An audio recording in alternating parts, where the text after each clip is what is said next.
హల్లెలూయా. మరి ఆదికాండం 14వ అధ్యాయంలో Bible study ఈరోజు మనం ధ్యానించబోతుండగా, మరి ఆదికాండం 14వ అధ్యాయం మొదటి నుంచి చివరి వచనాలు 24 వచనాలు ఉన్నాయి. మరి ఒకసారి మన బైబిల్ చదివి ముందుకెళ్ళిపోదాం. మరి తీద్దాం. ఆదికాండం 14వ అధ్యాయం మొదటి వచనం నుంచి కూడా మనం చదువుకుందాం. సీనారు రాజైన అమ్రాపేలు, ఎల్లాసారు రాజైన ఆర్యోకు, ఏలాము రాజైన కొదర్లాయయోరు, గోయూల రాజైన తిదాలు అనువారి దినములలో వారు సొదొమ రాజైన బెరాతోను, గొమర రాజైన బిర్షాతోను, అద్మ రాజైన సీనాబుతోను, శొబయుల రాజైన సెమెబేరుతోను, సోయరును బేలారాజుతోనూ యుద్ధము చేసిరి. వీరందరూ ఉప్పు సముద్రమైన సిద్ధిము లోయలో ఏకముగా కూడి 12 సంవత్సరములు కదర్లాయ మేరుకు లోబడి 13 సంవత్సరమున తిరుగుబాటు చేసిరి. 14వ సంవత్సరమున కొదర్లా యో మేరును అతనితో కూడా నున్న రాజులను వచ్చి అస్తారోతు కర్ణాయిములో రెఫాయులను, హాములో జూజీయులను, షాబే కిరియతాయిము మైదానములలో ఎమీయులను కొట్టిరి. మరియు హోరీయులను అరణ్యము దగ్గరనున్న ఎల్పారాను వరకు తరిమి శేయీరు పర్వత ప్రదేశంలో వారిని కొట్టిన తర్వాత తిరిగి కాదేశను ఎన్మిస్పతుకు వచ్చి అమాలేకుల దేశం అంతటిని హససోన్ తామారులో కాపురమున్న అమోరీయులను కూడా కొట్టిరి. అప్పుడు సొదొమ రాజును, గొమర రాజును, అద్మ రాజును, సెబాయుము రాజును, సోయరును బెలారాజును బయలుదేరి సిద్ధిము లోయల వారితో, అనగా ఏలాము రాజైన కొదర్లాయోమేరు, గెయూల రాజైన తిదాలు, సీనారు రాజైన అమ్రాపేలు, ఎల్లాసారు రాజైన అర్యోకు అను నలుగురితో 5 రాజులు యుద్ధం చేసిరి. ఆ సిద్ధిము లోయలో విస్తారమైన మట్టికీలు గుంటలు ఉండెను. సొదొమ గొమర్ల రాజులు పారిపోయి వాటిలో పడిరి. శేషించిన వారు కొండకు పోయిరి. అప్పుడు వారు సొదొమ గొమర్ల ఆస్తి యావత్తును, వారి భోజన పదార్థములన్నీ పట్టుకొని పోయిరి. మరియు అబ్రాము సహోదరుని కుమారుడైన లోతు సొదొమలో కాపురం ఉండెన గనక అతనిని, అతని ఆస్తిని పట్టుకొని పోగా తప్పించుకొనిన ఒకడు వచ్చి హెబ్రీయుడైన అబ్రామునకు ఆ సంగతి తెలిపిన. అప్పుడతడు ఎస్కోలు సహోదరుడును, ఆనేరు సహోదరుడైన మమ్రే అను అమోరీయును ఏలోను వనములో కాపురం ఉండెను. వీరు అబ్రాముతో నిబంధన చేసుకొనిన వారు. అబ్రాము తన తమ్ముడు చెరపట్టబడనని విని తన ఇంట పుట్టి అలవర్చబడిన 310 నెన్నమండుగురిని వెంటబెట్టుకొని దాను మట్టుకో రాజును తరిమిను. రాత్రివేళ అతడును అతని దాసులను వారికెదురుగా మొనలు తెరిచి వారిని కొట్టి దమస్కునకు ఎడమ తట్టున హూబా మటుకు తరిమి ఆస్తి యావత్తు తిరిగి తెచ్చి తన తమ్ముడైన లోతును, అతని ఆస్తిని, స్త్రీలను, ప్రజలను తిరిగి తీసుకొని వచ్చెను. అతడు కదర్లాయోమేరును అతనితో కూడిన రాజును ఓడించి తిరిగి వచ్చినప్పుడు సొదొమ రాజు అతన్ని ఎదుర్కొనుటకు రాజులోయ అను సావేలోయ మటుకు బయలుదేరి వచ్చెను. మరియు సాలేము రాజైన మెల్కీ సెదేకు రొట్టెను ద్రాక్షారసమును తీసుకొని వచ్చెను. అతడు సర్వోన్నతుడకు దేవుని యాజకుడు. అప్పుడు అతడు అబ్రామును ఆశీర్వదించి, ఆకాశమునకు భూమినికి సృష్టికర్తయును సర్వోన్నతుడైన దేవుని వలన అబ్రాము ఆశీర్వదింపబడును గాకనియు, నీ శత్రువులు నీ చేతికి అప్పగించిన సర్వోన్నతుడు దేవుడు స్తుతింపబడును గాకనియు చెప్పాను. అప్పుడు అతడు అన్నిటిలో ఇతనికి 10వ వంతు ఇచ్చెను. సొదొమ రాజు మనుషులు నాకిచ్చి ఆస్తి నీవే తీసుకొని అబ్రాముతో చెప్పగా, అబ్రాము, నేనే అబ్రామును ధనవంతునిగా చేసితని నువ్వు చెప్పకుండాన్నట్లు ఒక నూలు పోగనేను, చెప్పుల వారనేను నీ వాటిలో ఏదైనా తీసుకున్నానని ఆకాశమునకు భూమినికి సృష్టికర్తను సర్వోన్నతుడును దేవుడైన యెహోవా ఎదుట నా చెయ్యి ఎత్తి ప్రమాణం చేసి ఉన్నాను. అయితే ఈ పడుచువారు భుజించనిది తప్ప నాతో కూడా వచ్చిన ఆనేరు, ఎస్కేలు, మమ్రే అనువారికి ఏ భాగములు రావలెనో ఆయా భాగములు మాత్రం వారిని తీసుకొననిమ్మని సొదొమ రాజుతో చెప్పాను. ఇవి 24 వచనాలు ఉంటున్నాయి. మనం ఈ యొక్క ఆదికాండం 14 అధ్యాయం మొదటి 2 వచనాలు ఈ 9 రాజుల పేర్లు వారు పాలించిన ప్రాంతాల వివరాలు చాలా స్పష్టంగా రాయబడ్డాయి. యుద్ధం బైబిల్ చరిత్రలోనే కాదు, మానవ చరిత్రలో లిఖిత పూర్వకంగా నమోదైనటువంటి మొట్టమొదటి యుద్ధాలలో ఒకటి బైబిల్లో మనం చూస్తే. వీరిని మనం 2 కూటములకు విధించవచ్చు. మొదటి దాడి చేసిన 4 రాజుల కూటమి, రెండవది ఓడిపోయిన 5 రాజుల కూటమి. సో దాడి చేసిన 4 రాజుల కూటమి ఎవరెవరు? వీరు తూర్పు దేశాలకు అంటే మెసొపొటేమియా ప్రాంతానికి చెందిన అత్యంత బలమైన రాజులు. వీరు ఏకమై కనాను దేశం మీదికి దాడికి వచ్చారు. ఇక్కడ ఎవరు ఆ 4 రాజుల కూటమి అంటే మనం చదువుకున్నాం బైబిల్ ఇందాక. కెదొర్లాయ ఎవరు? కెదొర్లాయోమేరు. ఇతడు ఏలాము దేశానికి రాజు. ఈ 4 రాజుల కూటమి ప్రధాన నాయకుడు కూడా ఇతడే. అప్పట్లో అతను చాలా బలమైన చక్రవర్తిగా ఉన్నట్లు మనం చూస్తున్నాం. ఇక రెండో రాజు ఎవరు? అమ్రాపేలు. ఇతడు సీనారు అంటే మన బాగా గుర్తొస్తుంది ఏంటి? బబులోను ప్రాంతం. సో అమ్రాపేలు ఇతడు సీనారు రాజు. మూడవ అతను ఎవరు? అరియోకు. ఇతడు ఎల్లాసేరు రాజు. 4 తిదాలు. ఇతడు గోయులకు లేదా ఆ జాతులకు రాజుగా ఉంటున్నాడు. వీళ్ళు 4 రాజు. మరి ఓడిపోయిన రాజులు ఎవరు? 5 రాజులు. వాళ్ళేమో దాడి చేసిన వాళ్ళు 4 రాజులు, వీళ్ళేమో 5 రాజులు. ఎవరెవరు వీరు? యోర్దాను మైదాన ప్రాంతంలో ఎక్కడ ఉన్నారు? లోతు నివసిస్తున్న ప్రాంతంలో ఉన్న 5 పట్టణాలకు వీళ్ళు రాజులుగా ఉంటున్నారు. బేరా ఎవరైనా? సొదొమ రాజు. బిర్షా గొమొర రాజు. సీనాబు అద్మారాజు. తర్వాత సెమెబేరు జెబోయిము రాజు. 5వ వారు బేలా రాజు. బేలా పట్టణానికి మరో పేరు సోయరు. ఈ రాజు పేరు బైబిల్లో రాయబడలేదు, కేవలం బేలా రాజును మాత్రమే ఉంది. అసలు ఈ యుద్ధం ఎందుకు జరిగింది? మొదటి ఆ వచనాలలో మనం చూస్తే అర్థమవుతుంది. ఆదికాండం 14వ అధ్యాయం 4వ వచనంలో ఈ 5 రాజులు సొదొమ గొమొర్ర తదితరులు ఏలాము రాజైన కొదొర్లాయోమెరుకు 12 సంవత్సరాల పాటు ఏం చేశారంట? ట్యాక్స్ కడుతూ వచ్చారు. అయితే 13వ సంవత్సరంలో ట్యాక్స్ కట్టుకుని ఏం చేశారు? తిరగబడినప్పుడు వాళ్ళు ఏం చేశారు? తమకు ట్యాక్స్ కట్టడం లేదని తిరుగుబాటు చేశారన్న కోపముతో 14వ సంవత్సరంలో కెదొర్లాయోమెరు ఈ మిగతా 3 రాజులు సైన్యాలు కలుపుకొని వచ్చి ఈ 5 రాజులను భయంకరంగా ఓడించేశారు. అప్పుడు ఏం జరిగింది? ఆ ఓడిపోయిన పట్టణంలో సొదొమ కూడా ఉంది. సొదొమ అనగానే మనకి ఎవరు గుర్తొస్తారు? లోతు గుర్తొస్తారు. కాబట్టి అక్కడ నివసిస్తున్న లోతును, అతని ఆస్తిని కూడా వారు దోచుకొని పోయారు. సో దీనిలో ఆశ్చర్యకరమైన విషయం ఏముందంటే, ఈ 12 ఏళ్లుగా ఈ 5 రాజులు వణికించిన ఆ మహాబలవంతుడైన కెదొర్లాయోమెరు సైన్యాన్ని అబ్రహాము కేవలం మనం చదివితే 318 మందితో అబ్రహాం గారు ఏం చేశారు? పనివారితో వెళ్ళి ఓడించాడు. తన ఇంట అలవరపడినటువంటి ఆ 318 మందితో కలిసి ఎంతమంది రాజును ఓడించారు? 4 రాజులను ఓడించినట్టు చూస్తాం. అంటే అబ్రహాంకు దేవుడు ఎంతటి అద్భుతమైన బలాన్ని, విజయాన్ని ఇచ్చాడో మనకు అర్థమవుతుంది. ఎవరైనా రాజా? అబ్రహాం గారు రాజా కాదు. అసలు ఆయనకు ఏ పట్టణ నాయకుడు కూడా కాదు. కేవలం ఆయన ఇంట పనిగా. దీన్ని బట్టి అర్థం చేసుకోండి. ఇప్పుడు 300 మంది అబ్రహాం గారి ఇంట్లో ఉంటున్నారు, పనిచేసేవారు. అంటే ఇప్పుడు ఆ పన్నోళ్ళ యుద్ధానికి పోయిన వాళ్ళు అంటే కన్నా వారు భార్యలు ఉంటారా? వాళ్ళ పిల్లలు ఉంటారా?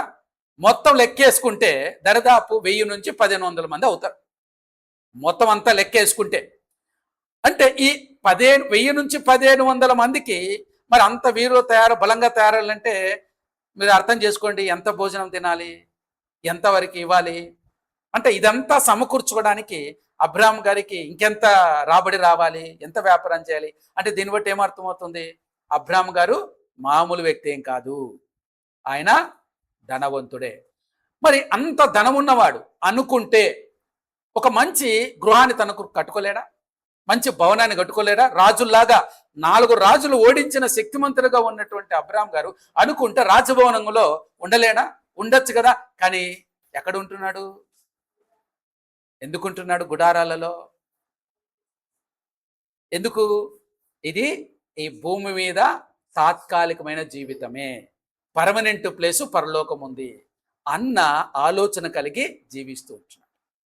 చూడండి, తనకు ఏం తక్కువ? ఏం తక్కువ లేదు. అర్థమవుతుందా? వాళ్ళు 318 మంది యోధులు తన దగ్గర ఎలా ఉన్నారు? యుద్ధము చేయడానికి శిక్షణ పొందిన యోధులు మాత్రం. అర్థం చేసుకోవాలి మనం. వృద్ధులు, పనివారు అందరు లెక్కిస్తే 1015 మంది అవుతుంది. అబ్రాము దీన్ని బట్టి మనకి సాధారణ కాపరి కాదు, సాధారణ కాపరి కాదనేది మనం అర్థం చేసుకో. మనం ఏమనుకుంటామంటే అబ్రాము గారిని అంటే మనం ఏదో భుజాన ఒక గొంగలు వేసుకొని చేతుల కర్ర పట్టుకొని అదే కదా సీన్లలో చూపిస్తూ ఉంటాం, అలా అనుకుంటూ ఉంటాం. ఆయన 1000 నుండి 1500 మందికి యజమానుడుగా ఉంటుండే. ఆయన యజమానుడుగా ఉంటున్నాడు. ఆదికాండం 13వ అధ్యాయం 2వ వచనం ఏం చెప్తుంది? అబ్రాము పశువులు, వెండి, బంగారం కలిగి బహు ధనవంతుడు. ఇల్లు ఉందా? సొంత గృహం ఉందా? ఎక్కడ ఉంటున్నాడు? గుడాలో. మన 4 డబ్బులు వెనకే కానీ మనం ఏం చేస్తాం? అబ్బో ఎన్ని వేషాలు వేస్తాం కదా. అబ్రామ్ గారికి అన్ని అవకాశాలున్నా పక్కన పెట్టి గుడారంలో నివసించడం మొదలుపెట్టాడు. ఎందుకు? ఒక స్థిరమైన నివాసం ఇక్కడ అని దేవుడు ఇంకా చెప్పలేదు. నువ్వు పలానా చోట వేసుకొని చెప్పట్లేదు, ఇంకా చెప్పట్లేదు అక్కడ. అప్పట్లో అబ్రామ్ ఆ ప్రాంతంలో ఒక పెద్ద రాజు, లేదా చెప్పాలంటే ఒక మల్టీనేషనల్ కంపెనీకి CEO లాంటి వాడు, ఒక డైరెక్టర్ లాంటి వాడు. అంత ఆస్తి ఉంది కాబట్టి రాజులు కూడా అతను చూసి భయపడ్డారు, గౌరవించారు. అంతేకాకుండా సెల్ఫ్ సస్టైనింగ్ ఎకానమీ ఉంది, స్వయం సమృద్ధి గల వ్యవస్థ ఆయనకుంది. ఏ విధంగా? 1000 మందిని కూర్చోబెట్టి భోజనం పెట్టలేదు, వాళ్ళంతా అబ్రహాము వ్యాపారంలో భాగస్తులుగా ఉన్నారు. మీరు ఆలోచించండి, ఒక 1000 మంది పన్నుల్లోకి యజమానుడు అబ్రహాం గారు అంటే ఒక మల్టీనేషనల్ కంపెనీకి ఓనర్. చెప్పాలంటే ఆ వేలాది పశువులు మేపడానికి, అడవి మృగాలను కాపాడడానికి, నీళ్లు తోడటానికి, పాలు పెతకడానికి పనివారు రాత్రింబవులు కష్టపడేవారు. అర్థమవుతుందా? తమ పశువుల ద్వారా వచ్చే మాంసం కావచ్చు, పాలు కావచ్చు, జున్ను మరియు గొర్రెబచ్చును పక్కన పట్ల అమ్మడం ద్వారా ధాన్యం, ఇతర ఆహార పదార్థాలు కొనుక్కునేవారు. అది ఒక స్వతంత్రమైన వ్యాపార సామ్రాజ్యం లాంటిది. అబ్రహాం గారు అంటే మనకి ఎలా గుర్తొస్తారు? ఒక కర్ర పట్టుకొని ఏదో ఒక ముసలిలాగా కర్ర పట్టుకునేట్టు చూస్తాం. కానీ ఆయన చూడండి, బైబిల్లో రాసింది ఆయన బహుధనవంతుడే ఉండెను. ధనవంతుడు ఏ వర్ణించుకుంటూ వర్ణించుకో, అర్థం చేసుకోవాలి. ఇక్కడ గమనిస్తే మరి అంతమందిని పోషించడానికి వారి జీతాలు, ఆహారం ఇవ్వడం, లెక్కలు చూసుకోవడం అబ్రామ్ ఒకటి వల్ల అవుతుందా? అందుకే దీనికోసం అబ్రామ్ దగ్గర ఒక అద్భుతమైన మేనేజర్ ఉన్నాడు. ఎవరైనా? ఎలియాజరు. ఇది ఎక్కడ రాయబడి ఉంటుంది? 15వ అధ్యాయంలో మనం చూస్తాం. వీళ్ళందరికీ అబ్రామ్ గారు డైరెక్టర్, కంపెనీ ఓనర్. మీ పని అంతా చూసుకునేవాడు ఎవరు? ఎలియాజర్. అతని పేరు అసిస్టెంట్ డైరెక్టర్ అంట. దమస్కు వాడైనా ఎలియాజర్. ఇతడు అబ్రామ్ ఇంటి ఆస్తి అంతటికి విచారణకర్తగా ఉన్నాడని మనం 15వ అధ్యాయంలో చూస్తాం. ఇతని నాయకత్వంలోనే ఆ క్యాంప్ అంతా ఒక సిస్టమాటిక్గా ఉండే, అంత ఎంత నమ్మకమైన వాడు, ఎంత ప్లాన్ గలవాడు, ఎంత అంటే 15వ అధ్యాయంలో రిబ్కా కోసము మరి తీసుకొని వస్తున్నప్పుడు ఆయన పద్ధతి చూసారా? ఒక క్రమం, ఒక డిసిప్లిన్, ఎలా వెళ్ళడం కానీ రావడం కానీ. మళ్ళీ ఏంటి? దేవుని మీద ఆధారపడిన వాడే. అది ఎక్కడి నుంచి వచ్చింది? అబ్రహాం గారిని బట్టి. సో అబ్రహాం గారు దేవుని నమ్మాడు కాబట్టి అబ్రహాం గారు ఇంట్లో ఉన్నవారు ఫాలో అవుతున్నారు. ఇంట్లో వాళ్ళు కూడా ఆ సిస్టమ్ను ఫాలో అవుతున్నారు. ఆయన ప్రార్థన చేస్తున్నట్టు ఆయన ప్రార్థన చేయాలా, అన్నీ కూడా జరిగిపోతున్నాయి ఒక సిస్టమ్. చూడండి, ఒక నాయకుడు మంచిగా ఉంటే ఆటోమేటిక్గా మరి ఇంట్లోని వ్యవస్థ కూడా మంచిగా నడుస్తుంది. అందుకే రాజులు, నాయకులు తప్పిపోతే ఆ ప్రాంతము, ఆ దేశం కూడా పాడైపోతుంది. మరి మనం గమనిస్తే ఇక్కడ దేవుడు 12వ అధ్యాయంలో అబ్రాహాముతో ఏమన్నాడు? నిన్ను ఆశీర్వదిస్తాను, నువ్వు ఆశీర్వాదంగా ఉంటావు అన్నాడు. దేవుడు అబ్రహామును దీవించడం ద్వారా కేవలం అబ్రాహాం కడుపు మాత్రమే నిండలేదు. అక్కడ అబ్రాహాముతో ఎంతమంది అయితే ఉంటున్నారు, ఏ ఆధారం లేని వందలాది కుటుంబాలు అబ్రహాం గుడారాల కింద ఉపాధి, జీవనాధారం వారికి దొరుకుతూ ఉంది. గమనించండి. సో ఇక్కడ మనం నేర్చుకోవాల్సిన పాఠం ఏంటంటే, దేవుడు ఒక్కరిని ఆశీర్వదిస్తే ఆశీర్వాదం అతని దగ్గర ఆగిపోదు, అది అతని చుట్టూ ఉన్న అనేక మంది జీవితాలను పోషిస్తుండటానికి అబ్రాహామే ఒక ఉదాహరణ. అంటే దీన్ని బట్టి నీవు ఇంట్లో ఒక ఆశీర్వాదానికి అర్హుడుగా ఉన్నవా, నువ్వే ఆశీర్వదింపబడిన వ్యక్తిగా ఉన్నావైతే నీ కుటుంబానికి కూడా ఆశీర్వాదాలు వెళతాయి. ఈరోజు నువ్వు ప్రార్థన చేస్తున్నావు, నీ ఇంట్లో ఒక మేలు జరుగుతుంది, వాళ్ళేమనుకుంటారు, నేను కష్టపడి చదివితే, నేను ఇంత చేస్తే వచ్చిందని. కాదు, నువ్వు ప్రార్థన చేస్తుందే వచ్చింది. నువ్వు ఎందుకంటే యువర్ బ్లెస్డ్ పర్సన్, ఒక బ్లెస్డ్ ట్రెజర్ నీ ఇంట్లో ఉంది, అందుకే దీవించబడుతున్నారు. మీ ఆయన వెళ్ళి బయటికి వెళ్ళి బాగా మంచిగా ఉద్యోగం చేసుకుని పని చేసుకుని డబ్బులు సంపాదించుకుంటుండంటే యువర్ బ్లెస్డ్ పర్సన్. నువ్వు ప్రార్థన చేస్తున్నావు. అదే మనం నిన్న మాట్లాడుకున్నాం, గుణవతైన భార్య ఇంట్లో ఉండి ప్రార్థన చేస్తా ఉంటే తన భర్తకు సమాజంలో అంట లాభప్రాప్తికి వెళితి ఉండదట, అంత గొప్పగా ఆశీర్వదింపబడతాడు. కానీ ఎవరు ఆశీర్వదింపబడినటువంటి గృహిణి ఇంట్లో అంటే ఏ గయ్యాలులాగా ఉండే వాళ్ళతో కాదు, అలా ఉండకూడదు. కాబట్టి ఇప్పుడు ఏం చేయాలి మనం, దీన్ని బట్టి మనం అర్థం చేసుకోవాలి, నేను బ్లెస్డ్ పర్సన్గా ఇంటికి ఉంటే చాలు నా కుటుంబ రక్షణలోకి వస్తుంది అనేది గుర్తుపెట్టుకొని ఫస్ట్ మొట్టమొదటిగా నీ భర్తకు కానీ నీ భార్య కానీ నీ పిల్లలు కానీ చెప్పే ముందు నీవు బ్లెస్డ్గా ఉండటానికి ప్రయత్నము చెయ్యాలి. ఇక మనం గమనిస్తే ఇందులో ఒక అద్భుతమైనటువంటి భిన్నమైన కొన్ని విషయాలు ఇందులో ఉన్నాయి. దీంట్లో మొట్టమొదటి యుద్ధం చూస్తాం. ఒక విధంగా చెప్పాలంటే ప్రపంచ యుద్ధం అనుకోవాలి ఆ కాలానికి. ఎందుకు 5 రాజులు 4 అంటే 4 దేశాలను కలిసి వచ్చినంటే ప్రపంచ యుద్ధం లాంటిదే కదా. మరి 4 రాజుల కూటమికి మరియు 5 రాజుల కూటమికి మధ్య జరిగిన యుద్ధం మరి రికార్డు చేయబడినటువంటి ఒక సామాన్య పరదేశిగా గుడారంలో ప్రశాంతంగా జీవించే అబ్రహాం గారు ఒక ధైర్యశాలి అయిన యోధుడిగా కత్తి పట్టిన ఘట్టం ఇది. ఈ అధ్యాయంలో మన ఆత్మీయ జీవితాన్ని బలపరిచే 4 గొప్ప పాఠాలు ఉంటున్నాయి. ఏంటది? మొట్టమొదటిగా మనం గమనిస్తే అసలు ఇక్కడ చూడండి, లోతు కుటుంబానికి సమస్య వచ్చింది.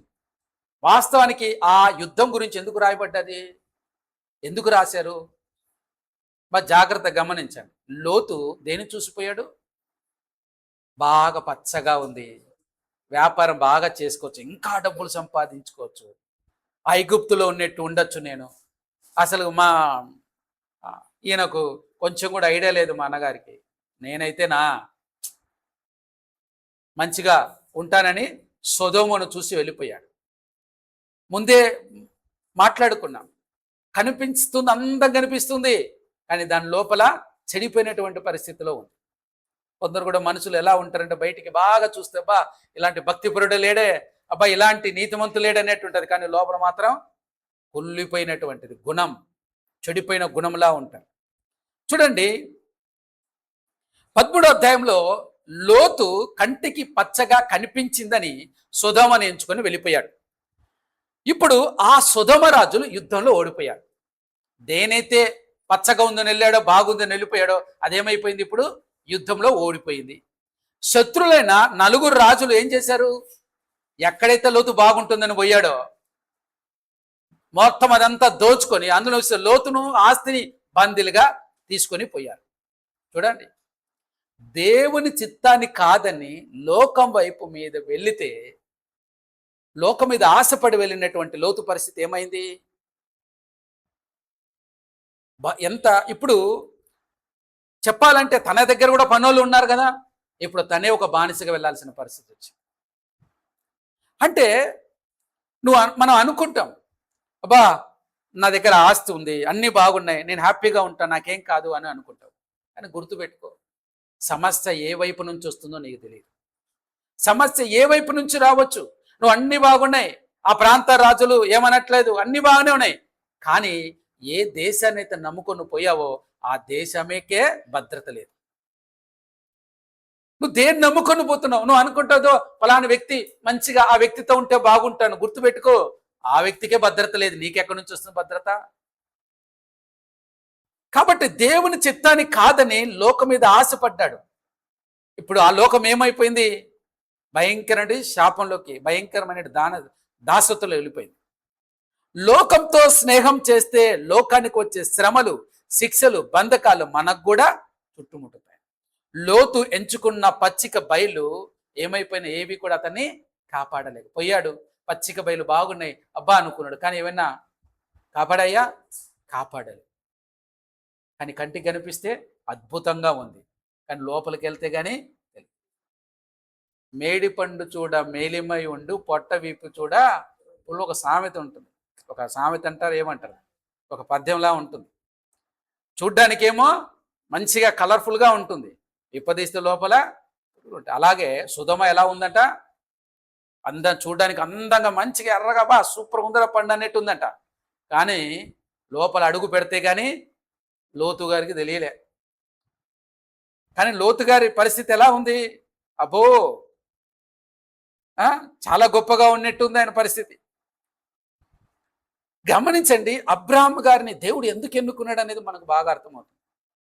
అబ్రాహాం గారిని చూస్తే లోతు బందీ అయ్యాడన్న వార్త వినగానే మామూలుగా మనతో పాటు ఒక ఫ్రెండ్ ఉన్నాడు, అంతవరకు బాగా కలిసి ఉన్నాడు, మంచిగా ఉన్నాడు. ఏదో భేదోభిప్రాయాలు వచ్చాయి.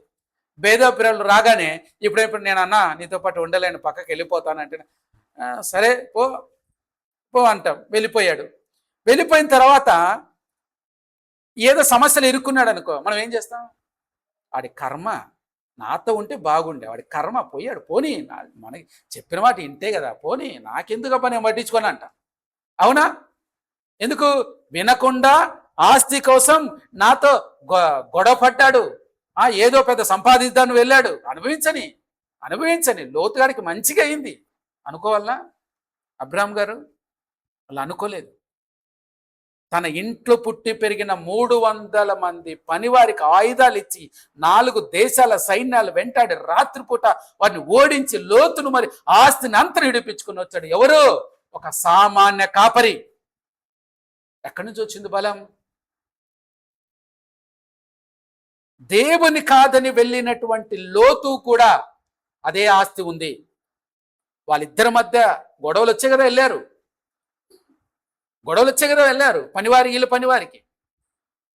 అర్థం చేసుకోవాల్సింది ఏంటంటే, లోకంలోకి వెళ్ళారు, లోతు ఇబ్బందులో పడ్డాడు. కానీ అబ్రాహాం గారు దేవుణ్ణి నమ్ముకొని ఉన్న చోట కష్టమైన నష్టమైన అన్నట్టు ఉన్న చోట ఉన్నాడు. మరి అదే లోతుకు అందుకే నువ్వు ఈరోజు దేవులో ఉంటున్నావు, లోకంలో పడి ఎంతో ఇబ్బంది పడుతున్నటువంటి నీ బంధువులు, నీ స్నేహితులకు ఒకరోజు నువ్వే దిక్కవుతుంది. అన్నా మా గురించి ప్రార్థన చేయవన్నా, నా గురించి ప్రార్థన చేయవన్నా అని నీ దగ్గరికి వస్తాను. ఈరోజు కూడా మనకు ఆత్మీయంగా దూరమైన వారు లేదా లోకంలో పడిపోయిన మన సహోదరులు శ్రమలో ఉన్నప్పుడు బాగా బుద్ధి వచ్చింది, చెప్పిన వాటి ఏం లేదు కదా, నాశనమని అన్నటువంటి మాటలు మాట్లాడకుండా, వారికి తీర్పు తీర్చకుండా మనమేం చేయాలి? అబ్రహాములాగా మనమేం చేయాలి? మనం కూడా వారికి సాయులుగా ఉండాలి. ఏ విధంగా అబ్రహాం గారు తన ఇంట ఉన్నటువంటి 318 మంది యుద్ధ యోధులను తీసుకెళ్లి యుద్ధం చేసినట్టు నీవు కూడా ఏం చేయాలి తెలుసా?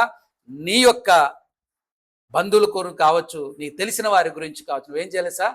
నీతో పాటు ప్రార్థనా యోధులను కలుపుకొని వారితో కలిసి నువ్వు ప్రార్థన చేయడం నేర్చుకో. వారి గురించి ప్రార్థన చేసేవారిని కలుపుకొని వారితో మాట్లాడు. అయ్యా ఇదిగో అక్క, ఇదిగో నా తమ్ముడు, లేకపోతే నా బంధువు నా అనారోగ్యం అక్క, వారి గురించి ప్రార్థన చేద్దాం అని వారితో కలిసి వారి గురించి ప్రార్థన చేయడం మొదలుపెట్టు. అదే మనం ఇప్పుడు చేయాల్సింది. యుద్ధం అంటే కత్తి పట్టుకుని బొమ్మని కాదు, ప్రార్థనని యుద్ధములో కనిపెట్టి సాతాను తంత్రములను పాదములకి అనగదొక్కుదాం. ఇది మనం చేయాల్సిన పని. అబ్రాహాం గారు ఆ రోజు యుద్ధం చేశారు భౌతికంగా, ఈ రోజు కూడా మనం యుద్ధం చేయాలి. ఎవరితో? సాతాను శక్తులతో. ఎఫెసీయులకు రాసిన పత్రిక 6వ అధ్యాయంలో ఉంటుంది కదా, మనం పోరాడవలసింది లోకంలో ఉంటే వారితో కాదు, కంటికి కనిపించని భయంకర దురాత్మ శక్తులతో, వాయుమండల తంత్రులతో మనం పోరాడాలి అంటే మరి ఎలా పోరాడాలి? గాల్లో యుద్ధాలు చేయడం కాదు, మోకాలు వంచి ప్రార్థన చేయడం మొదలు పెడితే ఆ ప్రార్థన యుద్ధంలో వారి శక్తులన్నీ తుత్తునీలు అయిపోతాయి. నీకు విరోధంగా రూపి ఉన్న ఏ ఆయుధం వారు తెలియకుండా పోతుంది. కాబట్టి ఇక్కడ గమనిస్తే మనం లోతు పక్షాన అబ్రాహాం గారు యుద్ధం చేసినట్టే నీ బంధువు, నీ స్నేహితుడు, నీకు తెలిసిన వారు ఎవరైనా సరే ఆపదలో, శ్రమలో ఉంటే వారి నిమిత్తమై నువ్వు కూడా ప్రార్థనని యుద్ధము చెయ్యి, వారి పక్షాన ప్రార్థన యుద్ధము చెయ్యి. దేవుడు ఖచ్చితంగా తన కృపను చూపిస్తాడు. దాని తర్వాత మనం ఈ అధ్యాయంలో ఇంకోటి చూస్తాం, మెల్కీ సెదేకు గురించినటువంటి మాటలు కూడా చూస్తాం. ఈయన అబ్రాహాము యుద్ధం గెలిచి తిరిగి వస్తుండగా బైబిల్ చరిత్రలోనే అత్యంత రహస్యమైన, అద్భుతమైన ఒక వ్యక్తి ఎదురొచ్చాడు. ఆయన పేరేంటి? సాలేము రాజైన మెల్కీ సెదేకు. హెబ్రీయులకు రాసిన పత్రిక 7వ అధ్యాయంలో చాలా స్పష్టంగా చెప్పబడినటువంటి మాట, మెల్కీ సెదేకు ఎవరు అని చెప్పబడిందో మనం చూస్తాం. చూడండి, హెబ్రీయులకు రాసిన పత్రిక 7వ అధ్యాయంలో మరి ఎవరు ఈయన అనేటువంటి మాట రాయబడింది. చూడండి, 7వ అధ్యాయంలో రాయబడినటువంటి మాట,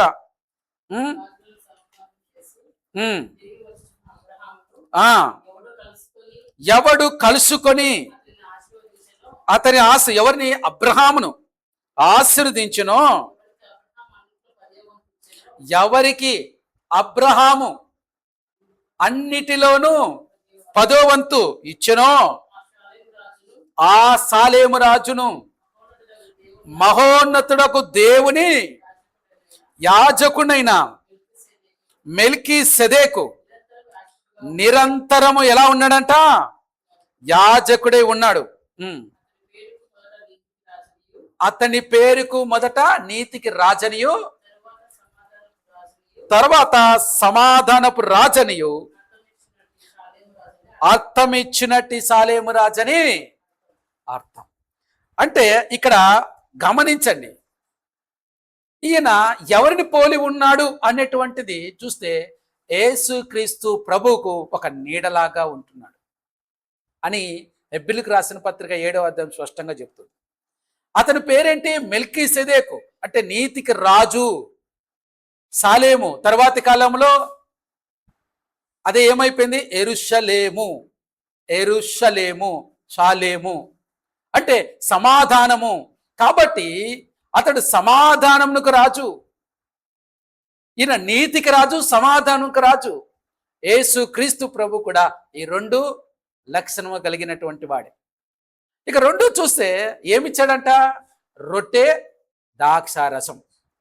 మెల్కీసెదెకు తన చేతుల్లో అబ్రాహాము కోసము రొట్టెను, ద్రాక్షారసం తీసుకొని వచ్చాడట. మనం గమనిస్తే ఇది కొత్త నిబంధనలో ఉన్నటువంటి ప్రభు బల్ల ఆరాధనను దానికి ముంగుర్తుగా ఉంది. అలసిపోయిన అబ్రాహామును బహుమానంతో ఆశీర్వదించాడు. అబ్రాహాము గారు మొట్టమొదటిగా ఇక్కడ చేసిన పని ఏంటి? దేవుని యాజకుడైన మెల్కీసెదెకుకు తన సంపద అంతటిలో నుండి ఏమిచ్చాడు? 10వ భాగం ఇచ్చాడు.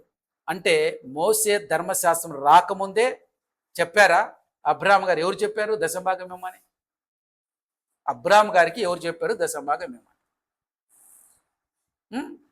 దేవుని ప్రేరేపణ చేతనే ఇచ్చాడు కదా, దేవుడు ప్రేరేపిస్తేనే ఇచ్చాడు కదా. అంటే దేవుని ప్రేరేపణతో 10వ భాగం ఇచ్చాడు. మోసే ధర్మశాస్త్రం రాకముందే అతని పట్ల కృతజ్ఞత స్వచ్ఛంగా ఇవ్వబడినటువంటి మొదటి 10వ భాగం ఇదే. మీరు రాబోయేటటువంటి బైబిల్ స్టడీ మార్నింగ్ పూట పెట్టేటువంటి కొరింథీయులకు రాసిన 2వ పత్రికను మరి రాబోతున్నట్టు 2-3 రోజుల్లో మీరు వినగలిగితే అందులో ఈ విషయాలన్నీ ప్రస్తావన తీసుకొని వచ్చాం. కానుకలు ఎలా ఇవ్వాలి, 10వ భాగాలు ఎలా ఇవ్వాలి, అసలు 10వ భాగాలు ఇవ్వచ్చా ఇవ్వకూడదా, ఇవన్నీ కూడా చెప్పడం జరిగింది. ఒక్కసారి జాగ్రత్తగా వినండి. అయితే 10వ భాగం ఇచ్చాడు. మనం ఇక్కడ గమనించండి, రొట్టె ద్రాక్షరసాన్ని ఇవ్వడం అంటే చాలా లోతుగా అయినటువంటి మాట ఇది. అసలుకు రొట్టె ద్రాక్షరసం ఇవ్వడం ఏంటి? మామూలుగా మనకేం సందేహం వస్తుంది? ఏదైనా మంచి భోజనం ఇవ్వచ్చు కదా అలసిపోతే. ఏమ్మా, వాళ్ళు అలసిపోయారంటే భోజనం ఇవ్వచ్చు కదా, మంచి ఏదో ఒక మటన్ ఏదో వడ్డేసి మంచిగా తీసుకొచ్చి ఇవ్వచ్చు కదా. రొట్టె ద్రాక్షరసం ఇవ్వడం ఏంటి? సహజంగా వచ్చే క్వశ్చనే కదా. సహజంగా మనకు వచ్చేటువంటి క్వశ్చనే కదా. ఎందుకు? దీని గురించి కూడా మనం మాట్లాడుకుందాం. ఇది ప్రవచనార్థక ముంగుర్తు ప్రభు బల్ల గురించినటువంటి, ఇది అన్నిటికంటే ముఖ్యమైనటువంటి కారణం. మనం ముందే చెప్పుకున్న మెల్కీసెదెకు యేసు క్రీస్తుకు ఒక నీడలాగా ఉంటున్నాడు అనేటువంటిది మనం చూస్తాం. అబ్రాం కాలం తర్వాత సరిగ్గా 2000 సంవత్సరాలకు అసలైన మెల్కీసెదెకు అయిన యేసు క్రీస్తు ప్రభు భూమి మీదకి వచ్చాడు. ఆయన శిలువ వేయటానికి ముందు రాత్రి తన శిష్యులతో కలిసి చివరి భోజనము చేసినప్పుడు ఆయన కూడా వారికి వేరే భోజనం పెట్టలేదు. సరిగ్గా ఏం పెట్టాడు? రొట్టె ద్రాక్షరసమును పెట్టాడు. రొట్టె మన పాపాల కోసం శిలువలో విరవబడిన క్రీస్తు శరీరానికి గుర్తు. ద్రాక్షరసం మన పాప క్షమాపణ కోసం చిందించబడిన క్రీస్తు రక్తానికి గుర్తు. అంటే అబ్రాహాం గారు భౌతికంగా ఇవ్వబడిన ఆ భోజనం, అబ్రాహాం గారికి భౌతికంగా ఇవ్వబడిన ఆ భోజనం కొత్త నిబంధనలో విశ్వాసులమైనటువంటి మనం పాలు పొందే ప్రభు బల్లకు ఒక అద్భుతమైన ముంగుర్తుగా ఉంది. చెప్పాలంటే సినిమాకు ముందు ఏమంటారంటే, ఏదైనా సరే వివరించక ముందు టీజర్ చెప్తారు కదా, అలాంటిదన్నమాట. అంటే ఆత్మీయ సహవాసం మరియు నిబంధన గురించి ఇక్కడ చూస్తాం. మెల్కీసెదెకు కేవలం రాజు మాత్రమే కాదు, అతడు సర్వోన్నతుడైన దేవుని యాజకుడు అని బైబిల్ చెప్తుంది. బైబిల్ కాలంలో ఇద్దరు వ్యక్తులు కలిసి భోజనం పంచుకుంటే దాని అర్థం ఏంటి అంటే, కేవలం ఆకలి తీర్చుకోవడం కాదు, వారి మధ్య శాంతి, సహనం మరి ఒక నిబంధన ఏర్పడిందని అర్థం. ఆ కాలంలో ఇద్దరు వ్యక్తులు కలిసి భోజనం చేస్తున్నారంటే వారి మధ్య సమాధానం, సహవాసం, అలాగే ఒక నిబంధనకు గుర్తుగా తీసుకుంటాడు. యాజకుడైన మెల్కీసెదెకు రొట్టె ద్రాక్షారసం తీసుకువచ్చాడు అంటే పాపపు లోకముతో అంటే సొదొమ రాజుతో అబ్రాము చేతులు కలపకుండా సర్వోన్నతుడ దేవునితో సహాయం చేయడానికి ఏర్పాటు చేసిన పవిత్రమైన ఆత్మీయ విందు. ఆ విందు యొక్క అర్థం ఏంటంటే, ఆ రొట్టె ద్రాక్షారసం ఇవ్వడంలో అర్థం ఏంటంటే, గుర్తుపెట్టుకో అబ్రామా, నీ సహవాసం దేవునితో ఉంది, లోకముతో కాదు అని మరొక్కసారి గుర్తు చేయడానికి. ఇంకా చెప్పాలి అని అంటే, మనం గమనిస్తే అబ్రాము ఒకవేళ తన దగ్గర ఉన్నటువంటి 318 మంది వారికి ఇచ్చేసి ఆస్తినంతా తీసుకున్నాడు అనుకో, అబ్రామ్ గారి పరిస్థితి ఎలా ఉంటుందంటే, అబ్రాముడికి ధనం తక్కువ కాదు, కానీ ధనాపేక్ష లేనివాడు, ధన వ్యామోహం లేనివాడు, డబ్బు కంటే విలువలు గొప్పవి, డబ్బు కంటే కూడా నా దేవుడు నాకు ముఖ్యం అనుకున్నాడు. అందుకనే అక్కడ బాగా జాగ్రత్తగా గమనిస్తే అబ్రామ్ గారు ఏం చేశారు? ఆ డబ్బును తిరస్కరించాడు. ఎందుకు? మెల్కీసెదెకు ఆశీర్వదిస్తున్నప్పుడు ఏమని పలికాడు చూడండి. ఆదికాండం 14వ అధ్యాయంలో మరి ఏమని పలికాడు చూడండి, ఒక్కసారి మనం చూస్తే అర్థమవుతుంది. అబ్రామును ఆశీర్వదించి ఆకాశను భూమినికి సృష్టికర్తను సర్వోన్నతుడైన దేవుని వలన అబ్రాము ఆశీర్వదింపబడును గాక అన్నాడు. అంటే అర్థం ఏంటి? గుర్తుపెట్టుకో అబ్రామా, నీవు ఆశీర్వదింపబడుతున్నది. ఆశీర్వదింపబడాలంటే కేవలం దేవుడి కృప వలన మాత్రమే. పొరపాట్లన వేరే వైపు నుంచి వచ్చే ఆశీర్వాదం వస్తుందో జాగ్రత్త అని హెచ్చరిక చేయడం. అంటే దీని అర్థం ఏంటంటే, మన జీవితంలో కూడా కొన్ని శోధనలు వస్తూ ఉంటాయి, కొన్ని శోధనలు వస్తాయి. మన పాపంలో పడిపోకుండా, లేకపోతే భయంకరమైనటువంటి లోకంలోకి మనం పడిపోకుండా ఉండటానికి ఆ శోధనలు వచ్చినప్పుడు దేవుడు ముందుగా సేవకులతోనో పరిస్థితుల ద్వారానే మాట్లాడి నిన్ను హెచ్చరిక చేస్తూ ఉంటాడు. ఆ హెచ్చరిక లాంటిదే మెల్కీసెదెకు చెప్పడం. అంటే ఏమని చెప్తున్నాడు అక్కడ? నువ్వు దేవుడి వల్ల మాత్రమే ఆశీర్వదింపబడాలన్న. వెంటనే అబ్రామ్ గారు జ్ఞానోదయం అయింది, ఆయనకు అర్థమైపోయింది. అందుకనే సొదొమ రాజు వస్తున్నాడు. ఎప్పుడైనా సరే మీరు ఒక వాక్యం వింటున్నారంటే మీరు అనుకుంటారబ్బా నాకేం సమస్య లేవే, అన్నీ బాగున్నాయే, అంత బాగుందబ్బా, ఏం ప్రాబ్లం లేదు అనుకుంటావు. అన్నీ బాగున్నాయి ఇప్పుడు, కానీ రాబోతుంది ఏ ప్రమాదం ఉంచుకొస్తుంది కాబట్టి దేవుడు ముందుగానే హెచ్చరిక చేస్తాడు. ఆ హెచ్చరిక వాక్యం ద్వారా మాట్లాడినప్పుడు ఇది నాకు కాదులే అనుకోవద్దు. ఆ వాక్యం వింటున్నావు, నీ చెవున పడుతుంది అంటే అర్థం ఏంటి తెలుసా? రాబోయే దినాల లేదో ప్రమాదం వస్తుంది. ఆ ప్రమాదాన్ని తప్పించుకోవడానికి దేవుడు ముందే నీకు మార్గాన్ని సిద్ధం చేస్తున్నాడు అని అర్థం. ఇక్కడ కూడా అదే జరుగుతుంది. మెల్కీసెదెకు వచ్చి అలా అనగానే అబ్రాహాము గారు ఆలోచించాడు, ఏదో జరగబోతున్నది, జాగ్రత్తగా ఉండాలి. ఈ లోపల సొదొమ రాజు వచ్చాడు. వచ్చి ఇదిగో ఇదంతా తీసేసుకో, ఆస్తినంతా ఇస్తాను, అది ఇస్తాను, ఇది ఇస్తాను అని అంటే ఏమన్నాడు? హలో మిస్టర్ కింగ్, అక్కడ ఉండు, నీ ఆస్తి నాకెందుకయ్యా? అబ్బా, నేను ఆశీర్వదింపబడ్డానంటే కారణం నీ పేరు చెప్పాలా? నేను ఆశీర్వదింపబడ్డానంటే కేవలం నా దేవుడని యెహోవాలని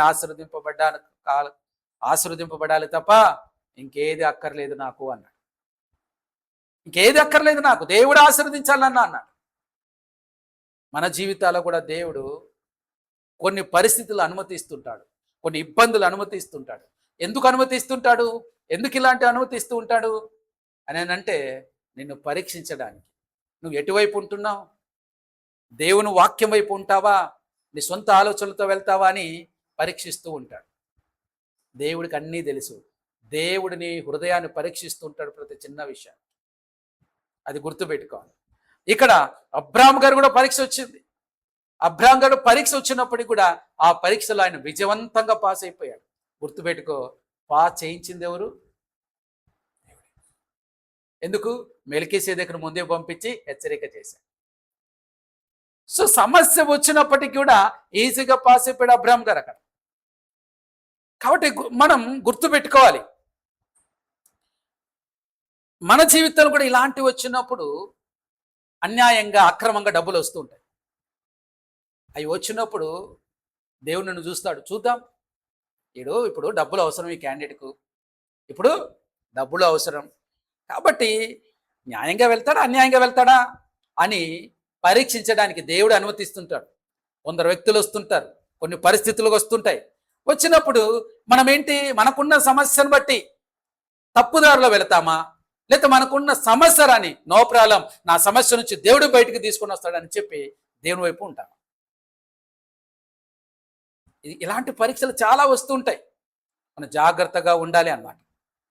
చూడండి, మనం గమనిస్తే కీర్తన గ్రంథం 104:15 ప్రకారం దేవుడు మనుషులకు ఇచ్చిన బహుమానాల్లో మనుషుల హృదయమును సంతోషపెట్టు ద్రాక్షారసమును, మనుషుల హృదయమును బలపరచు ఆహారమును, రొట్టెను దేవుడు ఇచ్చాడని ఉంటుంది.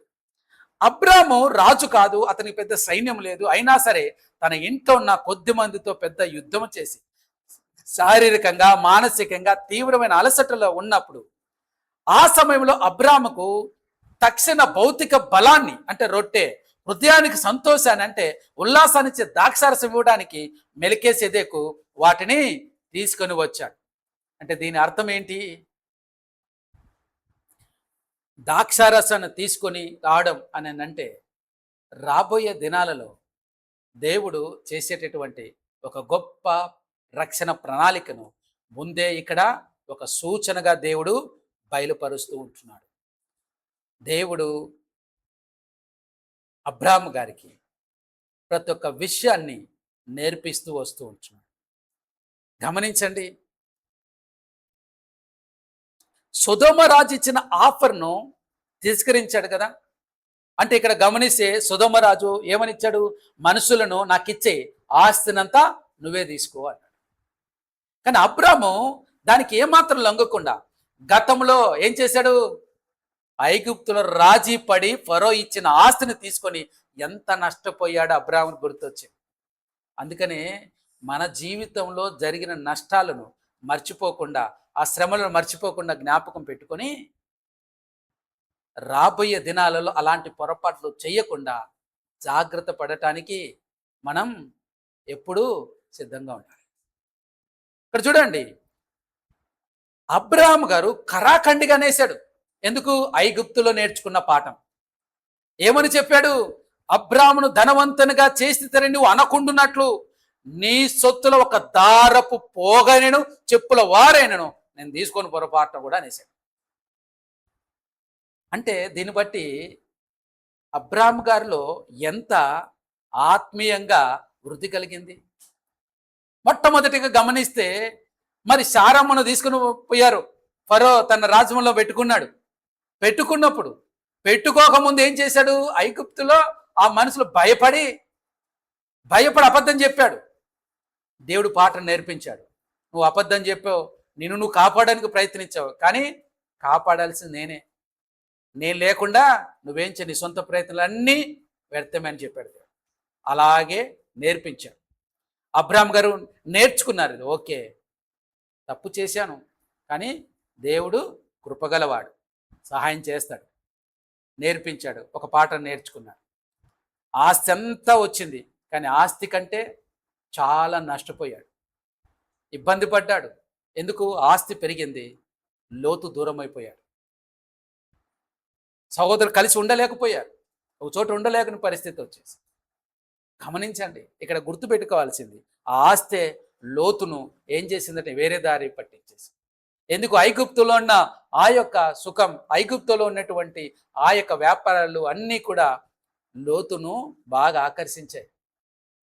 లోతు ఇప్పుడు పడిపోయాడు. ఆ లోతు కోసం మళ్ళీ అబ్రాహాం గారు పరిగెత్తాల్సి వచ్చింది.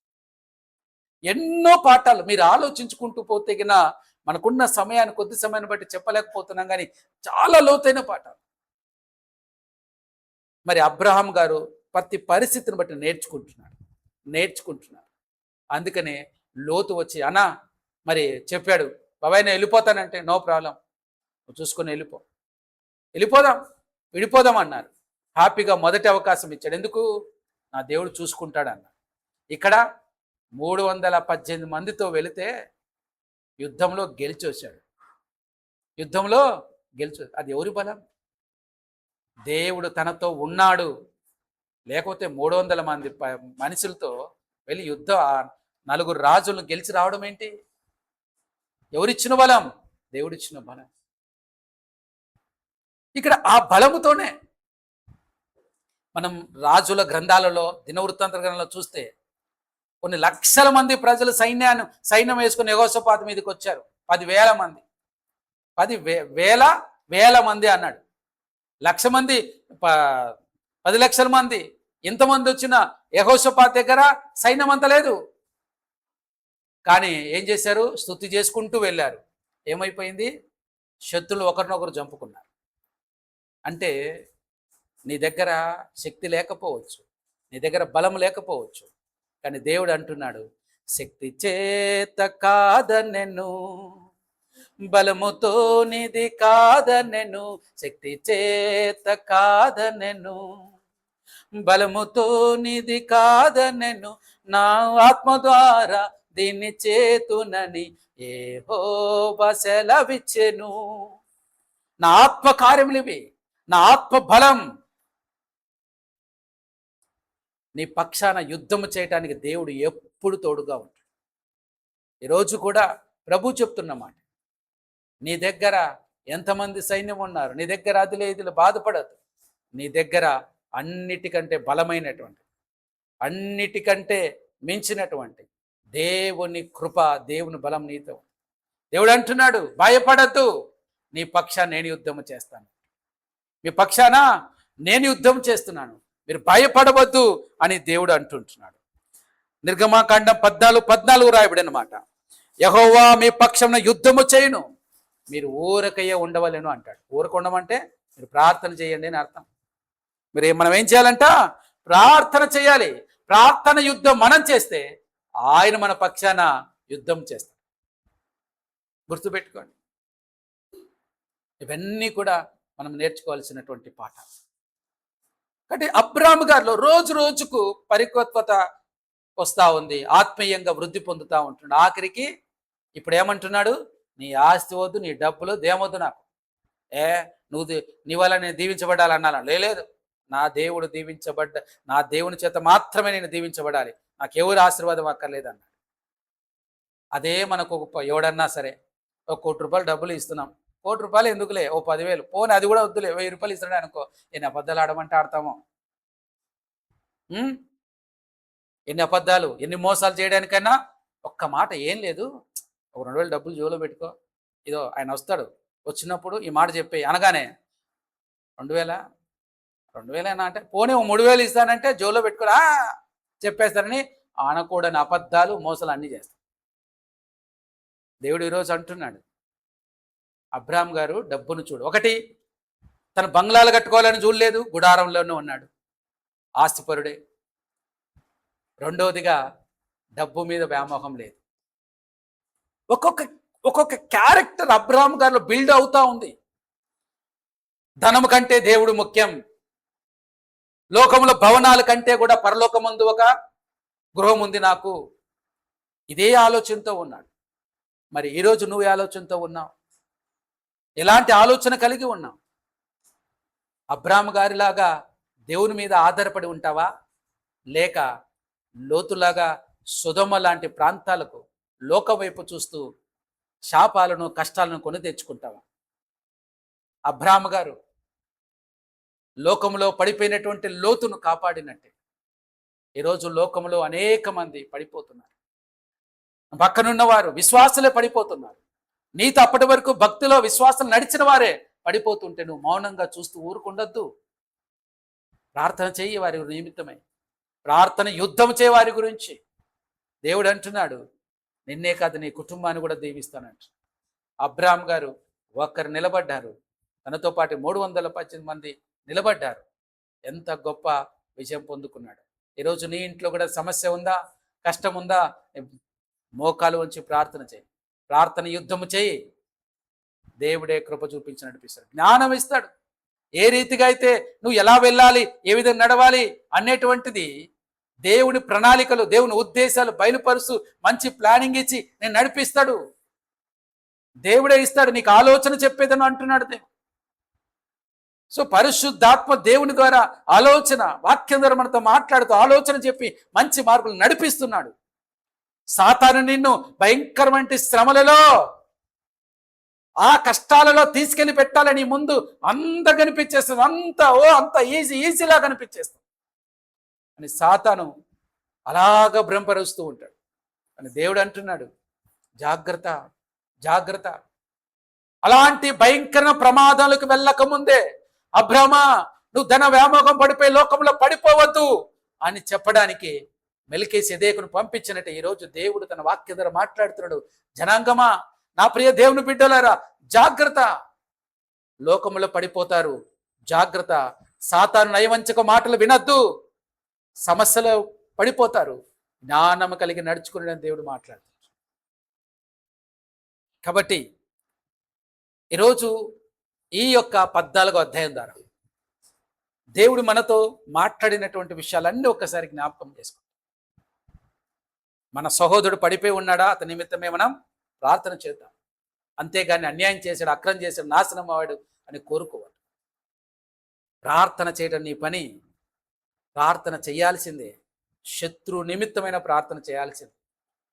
ఇక రెండవదిగా, నువ్వు పొరపాట్లు ఇబ్బందులో పడిపోకుండా దేవుడి అనుక్షణం తన ఆలోచన చెప్పి నిన్ను ముందుకు నడిపిస్తాడు.